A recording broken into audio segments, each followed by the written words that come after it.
Eu nasci dentro do terreiro de Umbanda. Minha mãe era mãe de santo, meu pai pai de santo. Então eu fui nascida e criada dentro do terreiro de Umbanda. A primeira incorporação era neném, recém-nascida. Aí não pôde, né, porque criança não tem condição de receber orixá nenhum. Meu tio suspendeu minha coroa e quando eu fizesse idade de 7 anos eu ia voltar. Mas aí minha mãe fechou o terreiro dela por motivo de abandono de médio, de bebida. Aí fechou e eu fiquei até os 15 anos. Aí com 15 anos eu voltei pra religião. Você começou nesse terreiro que pertencia à sua mãe? Comecei lá. E onde que ficava esse terreiro? Em Porciúncula. E tinha um nome esse terreiro? Centro Espírita Nossa Senhora da Guia. E lá se trabalhava só com Umbanda ou também? Umbanda traçada, Umbanda e Quimbanda, né? Traçada. A Quimbanda, no caso, trabalha com Exu e Pombagira. Sim. E santuário? A senhora trabalha com alguma entidade ou nesse terreiro se trabalhava? Não. Umbanda de mesa? Não, mesa não. E dentro do terreiro, né, a senhora falou que com 15 anos fechou? Não, quando eu tinha 7 anos de idade, aí fechou o terreiro da minha mãe. Aí eu comecei a trabalhar mesmo no terreiro do Joaquim, meu tio, que era pai de santo, hoje em dia evangélico. Também em Porciúncula? Não, aí aqui na atividade. Aqui na atividade. Sim. E lá tinha também um nome, o terreiro? Sim, Santa Bárbara Virgem. E de lá até a senhora se tornar mãe de santo, como que foi isso, o porquê? Olha, eu comecei a seguir lá com meu tio, aí depois ele saiu, de um certo tempo, bastante tempo depois ele saiu, aí ficou pro filho dele. Aí eu fiquei lá ajudando, continuei lá, mas aí teve um desentendimento entre o filho dele e minha preta velha. Aí eu falei com ele, se não cabia minha vovó, não me cabia. Saí do terreiro, aí fui pra casa, aí falei com meu tio que eu iria sair da casa. Aí ele falou, não sai enquanto eu não for lá. Aí ele foi, chegou lá, o guia dele de frente, que era o padrinho Rubimata, desceu, e a minha tia tinha preparado todas as quartinhas. Aí eu falei, ele foi e perguntou o que estava acontecendo na casa dele. Eu fui e falei com ele, falei o que estava acontecendo, aí falei que eu iria sair, mas eu não iria levar ninguém comigo. Eu iria sair sozinha pelo fato que tinha acontecido. Ele falou, tudo bem, me liberou pra sair. Só que eu saí, cheguei em casa, só tirei minhas filhas menores, cheguei em casa, coloquei minha quartinha em cima de uma mesinha, coloquei minhas guias, acendi uma vela, ajoelhei e rezei e pedi para Deus que se eu tivesse competência para abrir um terreiro, que ele me desse um sinal. Se eu não tivesse, para levantar, suspender minha coroa, que eu iria parar por ali. Aí fui dormir normal, aí sonhei até com os pais de Santa do Sábio, que é a comadre velha com o pai João Batista. Sonhei que eles estavam sentados um do lado do outro num terreiro, e eu trabalhando sozinha dentro do terreiro, e minha mãe e meu pai do meu lado, e os dois já é falecidos. E meu pai e minha mãe um do lado do outro. Aí eu fui, levantei no outro dia, saí, fui lá na casa dela, conversei com ela. Da madrinha velha. Com a madrinha velha. Conversei com ela, expliquei pra ela, contei, ela falou, olha minha filha, isso aí é o sinal que você pediu. Então você abre porque você tem competência. Aí foi aí que a gente começou. Comecei a trabalhar na varanda da minha casa, os meninos sempre me ajudando, todo mundo junto comigo, o Sábio, o Jamile, o Ozzy, todo mundo sempre junto comigo. Começamos na varanda, aí comecei a levantar o terreiro. Muitas das vezes meu marido passava a noite levantando, construindo, até que graças a Deus tem 9 anos hoje, a casa está aberta. Estamos aí tocando. E a senhora tinha qual idade mais ou menos quando isso aconteceu? Há 9 anos atrás, eu estou com 46 hoje, né? E tem 37, né? 37, mais ou menos. E como que é o seu terreiro? Qual que é o nome? Onde ele se localiza? O terreiro é Centro Espírita Vovó Maria Barra Preta, no Cantinho do Fiorello. Vovó Maria Barra Preta é uma entidade que a senhora trabalha? É, minha preta velha. Que foi a que houve o desentendimento, entendi. Então ela que abriu a mesa da senhora. Sim, o terreiro é dela. E dentro do terreiro, né, o terreiro da senhora, trabalha-se com Umbanda e também a Quimbanda? Sim, sim. E como que são os trabalhos de Umbanda e Quimbanda na sua casa? Normal, a gente tem dia de sessão, é de mês em mês. Abre a sessão, tem os preto velho, caboclo, tem povo cigano, tem boiadeiro, herê, Exu, pombagira, malandro. É um trabalho normal. A senhora tem corrente, filhos de santo? Filhos de santo, vários filhos de santo, vários afilhados. Tem as pessoas que vêm de outro terreiro que me ajudam também. Sempre comigo, sempre me dando força para poder tocar a casa, porque não é fácil, né? E não trabalhamos com bebida. Só fuma, mas menor de idade não fuma. Mas bebida lá só para fazer oferenda no dia de tratar, mas botar no corpo do médium não. Só se for questão de fazer uma festa de Exu, aí eu libero para alguns médiums, mas também não é todos. Uhum. E também para as demais entidades também, não só o Exu. Todas sim, as entidades não consomem. Sim. Uhum. E como que é para a senhora ser uma mãe de santo? A senhora já enfrentou preconceitos, intolerâncias? Sim, é o que mais enfrenta, né? Preconceito, intolerância religiosa, é o que mais a gente passa por isso.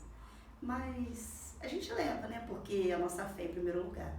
Primeiro Deus, depois nossos orixás. Porque se não fosse eles, a gente não estaria de pé. Eu acho que Deus é um só para todos nós e as pessoas precisam muito parar e ver isso. Porque a crítica vem de pessoas que às vezes nem têm caráter suficiente para fazer isso. Eles não procuram entender religião, não. Eles acham que a gente só faz magia negra, que a gente mata, que a gente só faz coisas ruins. Muitas das vezes, enquanto eles acham que a gente está fazendo coisa ruim, a gente está de joelho rezando por eles. Sim. E a senhora comentou, né, que começou no terreiro da sua mãe, que um tio seu, que foi o qual a senhora continuou, né, tinha terreiros. Essa raiz familiar, ela começou com eles ou ela vem mais anterior? Não, vem de antes. Vem de antes. O meu avô, pai da minha mãe, a minha avó, mas o meu avô, pai do meu pai, também era espírita. A minha avó, mãe da minha mãe, também era espírita. Então começou, já vem de longas datas. E eles também tinham mesa ou terreiro aberto? Aí eu não sei falar, mas eu acho que eu frequentava terreiros de outras pessoas. Entendi. E para a senhora, também como mãe de santo, como médium, que tem uma trajetória dentro da Umbanda, como que a senhora vê a Umbanda aqui da nossa região? A senhora acredita que é uma tradição que está continuando nas próximas gerações ou não? Sim, sim. Tem muitos jovens que interessam muito. Tem muitos que não, mas tem muitos que estão interessando muito, estão conhecendo, estão entrando e estão gostando. Eu acho que se nós somos mais velhos partir, vai ter muito jovem que vai tocar para frente. Eu não sei da geração deles, mas a geração da agora, eu tenho muito jovem que vai tocar para frente. E no seu terreiro, existe, além das atividades, né, religiosas, existe alguma atividade assim mais cultural, como por exemplo, folia de reis, cachumbu, jongo? Sim, tem a menina lá que é mestre jongueira, que é Linalva. Ela é mestre do jongo, que era o jongo de porciúnculo, que o meu tio passou mestrado para ela, aqui na atividade, mas agora ele quer fazer outro jongo de porciúnculo de novo. Mas tem ela que é a mestre de folia, e tem o meu primo Fagner, que é mestre de folia de reis. Ele é mestre, meu marido contramestre e meu sobrinho também contramestre. Temos a folia de reis também. E a senhora também participa? Também. Uhum. E como que é o jongo? O jongo? Caxambu. O jongo é uma dança africana, né? Onde os negros expressavam suas alegrias e tristezas. Muitas das vezes escondia a religião dos seus mestres, né? Porque naquela época não podia de jeito nenhum se praticasse a religião, era bruxa, tinha que morrer queimada. Aí muitas das vezes escondia com a dança do jongo. Mas hoje em dia não é ligado mais o jongo à Umbanda, mas já pertenceu sim. Eles falam que não, mas já sim. Hoje não, mas antes já pertenceu. Porque muitos preto velho hoje é daquele tempo, são jongueiros, velhos, curandeiros que tinha naquela época. E hoje em dia eles gostam de vir, né? Trabalhar, cantar um jongo, dançar um pouquinho, prestar caridade. Hoje em dia vem acudir filhos de muitos que matou até eles, no tronco, né? Pois é, mas caixão é uma dança, hoje em dia é só uma dança. E talvez da Folia de Reis a gente pode pensar a mesma coisa, que é uma tradição que também cresceu, sim, relacionada a Umbanda? Não, Folia de Reis é Rei Congo, né? Santos Reis, os 3 reis magos, que foi encontro de Jesus Cristo quando ele nasceu. Aí a Folia de Reis já não tem nada a ver com a Umbanda. Uhum. mas aqui na região a senhora acha que tem uma forte ligação, talvez, com a Umbanda? Não, não tem, não tem. Tem os folião, mas não tem. Geralmente, quem gosta de Umbanda, gosta de folia. Porque a folia é mais um ato mais católico, né? Mais católico. Mas a folia do Padre João Batista, a maioria do pessoal lá é do centro. Então, é só ele que teve peito de colocar uma folia. Porque meu primo, a gente saiu, mas a minha cunhada ficou doente, faleceu, não deu para continuar. E esse ano ele não quis sair. E apesar do jongo já não ter, assim, essa tanto relação, né, com a Umbanda, a senhora, como participante, vê alguma coisa do jongo que ainda permanece como influência, algo que dá para perceber ali, né, a influência desses negros e da religião, que ainda existe hoje, né, alguma coisa? Eu em si, sim, porque tem muita coisa assim. Porque o jongo antigamente era muito demanda, tinha muita demanda. Tinha o tal de demandar, tinha o tal de derrubar, um mestre jongueiro derrubar o outro. Hoje em dia não, mas antigamente tinha isso. E às vezes quando a gente chega em certos lugares a gente ainda sente muita presença. Às vezes senzala velha, fazenda velha, às vezes em lugar pesado, ambiente pesado, certa cidade que chega, a gente sente. Quando a gente foi no Rio mesmo, o sábio na roda de jongo, o texto dele arrebentou. A Elinalva passou mal, então quer dizer que tem ainda um ponto pesado, ainda tem sim. Uhum. E dentro dessa parte de Quimbanda, por exemplo, como que é o trabalho com os Exus? Apesar deles não consumirem, além dessa diferença deles não consumirem a bebida alcoólica, possui alguma diferença dentro do seu terreiro, a forma deles trabalharem ou de serem tratados? Não, tem doutrina, né? É mais doutrinado, não tem esse negócio de falar muita coisa errada, palavrão, essas coisas, não aceito dentro da minha casa. E bebida não, porque não é certo a bebida dentro do terreiro. Porque tem pessoas que ele trabalha mesmo, mas tem pessoas que ele tem tanta força de vontade que ele até finge que está incorporado, aí da bebida acabou. Entendeu? A gente não maltrata as pessoas. Seja lá quem for, se chegou, a partir do momento que ele estiver lá, na dele, ninguém vai mexer com ele. Entendeu? É por isso que eu corto e evito a bebida ao máximo. E da sua vovó, foi a primeira entidade que a senhora incorporou? Não, foi uma moça. Uma gira? Sim. Uhum. Sim. E dessa sua vovó, mas a vovó é que ainda é a liderança do terreiro? A vovó é a liderança do terreiro. E ela possui alguma história específica? Pergunto porque eu nunca ouvi falar dessa... ela tem história, mas quem sabe a história dela é os médicos da casa, porque ela contou. Então, eu não sei. Uhum. Entendeu? Foi ela que contou a história dela. Entendi. E essa moça que trabalhou pela primeira vez com a senhora ainda incorpora? Sim. Uhum. É a entidade que incorporou quando a senhora ainda era criança? Sim. Entendi. E como que foi que as pessoas enxergaram isso? De uma forma positiva ou não? Quando eu era criança? De a pombagira ter vindo primeiro? As pessoas ficou apavoradas, até a minha mãe ficou apavorada, porque ela nunca viu uma criança, um bebê incorporado. Até ela chorou. Ela ficou desesperada e ela já era mãe de santo na época. Só que meu tio estava chegando do serviço na hora e falou, minha filha, tadinha, minha filha tá com um espírito, vão tirar isso, não pode. Aí a moça passou para ele e falou com a boca dela que ela voltaria quando eu tivesse 7 anos. Muito interessante.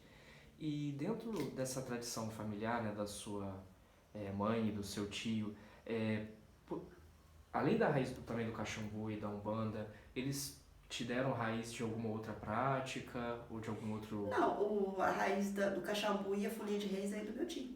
Uhum. Ele que era mestre de folia e mestre do cachambu. Mas ele também herdou isso dentro da família também? Minha avó dançava muito cachambu. E folia ele aprendeu. Ele aprendeu cantando, eu esqueci até o nome do homem lá de Porciúncula que ele aprendeu cantando, mas ele aprendeu, era criança ainda. E dentro do cachambu, né, puxando o gancho do que a senhora comentou, a senhora falou que antigamente tinha muita demanda. Sim. Mas como que era exatamente isso? O que é o ato da demanda dentro do cachambu? Era ponto cifrado, que chegava a derrubar as pessoas. Chegava a derrubar mesmo. A pessoa caía. Era ponto cifrado, eles tinham os pontos de demanda que cantava na época. Uma pessoa cantando para outra? Cantava para outra, sim. sim. Entendi. E hoje em dia já não é mais Não, comum hoje em dia já não isso. é mais assim. E hoje em dia, como que é o cachumbu em si? Além disso, há alguma diferença do cachumbu de hoje para o de antigamente? Muita diferença, muita diferença. Antigamente era tambor de chão, era tronco de chão, era de madeira, feito deitado no chão e quem tocava sentava em cima.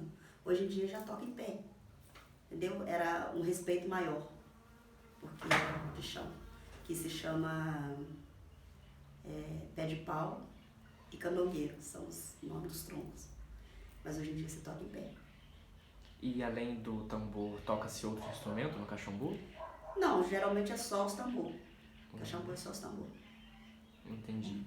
E a senhora, como uma mãe de santo que tem essa raiz também do cachumbu e da folia de reis, qual seria o conselho que a senhora daria para pessoas mais novas, dessas novas gerações que estão entrando na Umbanda e também no jongo e no cachumbu? O que a senhora aconselharia para essas pessoas?